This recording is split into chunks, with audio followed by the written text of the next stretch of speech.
এছাড়াও উপদেষ্টা এবং নতুন নিয়োগপ্রাপ্ত ব্যক্তিদের অতীত ইতিহাস জানা না থাকলে বা রাজনৈতিক প্রজ্ঞার অভাব থাকলে দেশ ক্ষতিগ্রস্ত হবে। অন্যদিকে অথর্ব, অকর্মণ্য, ধীরগতি ব্যক্তিদের দিয়ে দেশকে এগিয়ে নিয়ে যাওয়া সম্ভব হবে না।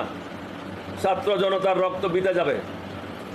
একজন উপদেষ্টা বলেছেন, জাতীয় সঙ্গীত একটি বিতর্কিত বিষয়, সুতরাং এটি পরিবর্তন করা যাবে না। তার জানা উচিত জনগণের মতামতের উপর ভিত্তি করে সব কিছু পরিবর্তন করা সম্ভব। গণভবন কারো বাপের ভবন না, বরং যে একটি জাতীয় প্রতিষ্ঠান, বাংলাদেশের গর্ব। মিউজিয়াম করা অবশ্যই প্রয়োজন, তবে প্রশ্ন হলো গণভবনে কেন, অন্য জায়গায় নয় কেন? জাতীয় প্রতিষ্ঠান পরিবর্তন করার আইনগত ভিত্তি এখন কোথা থেকে পেলেন? 1971 সালের স্বাধীনতা যুদ্ধের উপর অন্য কিছুই অধিকতর গুরুত্ব পেতে পারে না। আন্দোলনকারী আমাদের ছেলে মেয়েদের বা জনতার সরলতাকে পুঁজি করে কোনো অন্যায় পদক্ষেপ নেওয়া ঠিক হবে না। এদেশে এক নায়কত্ব স্বৈরা শাসন কায়েমকারী, গণহত্যাকারী, দুর্নীতিবাজ, টাকা পাচারকারী, টাকা লুণ্ঠনকারী, চাঁদাবাজ এবং জঙ্গিবাজের কোনো স্থান নাই। এদেশ এখন কারো বাপের সম্পত্তি না। যত দ্রুত সম্ভব আইন শৃঙ্খলার উন্নতি সাধন করতে হবে।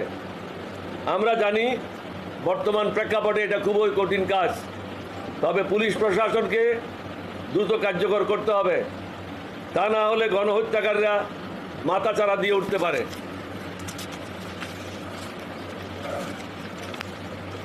আমাদের সামনে অনেকগুলি চ্যালেঞ্জ, সমস্যার অন্ত নাই।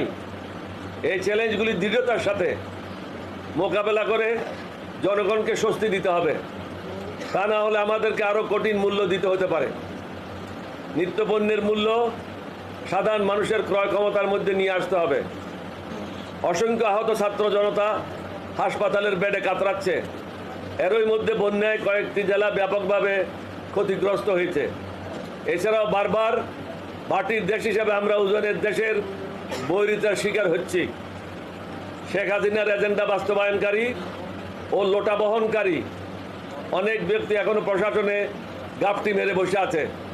তাদের ব্যাপারে জরুরি ভিত্তিতে সিদ্ধান্ত নিতে হবে।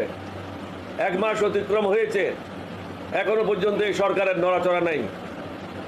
গুম, খুন, দুর্নীতি, টাকা পাচারকারী, গণতন্ত্র হত্যাকারী এবং চাঁদাবাজদের সকলকে আইনের আওতায় এনে যথোপযুক্ত শাস্তির ব্যবস্থা করতে হবে।